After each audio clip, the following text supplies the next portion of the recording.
This is how many people order from McDonald's every single day in the UK. And this is how many Deliveroo drivers there are that are in your way. So one rice equals one person. So you are probably in here somewhere, divided into these little piles accordingly. So this is how many people who ever walked on the moon. And that's Michael Jackson.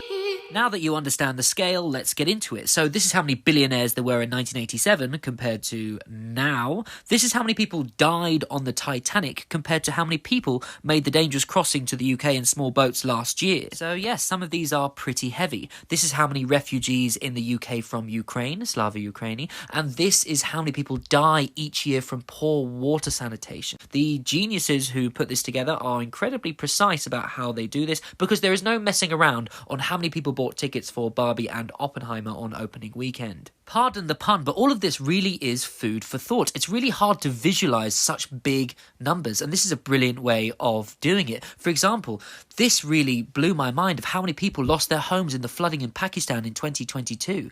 And the biggest pile in the room by far is this giant pile of refugees. But let's lighten the mood and talk about the NHS. So this is the amount of people that waited more than 12 months for treatment back in 2019 compared to now.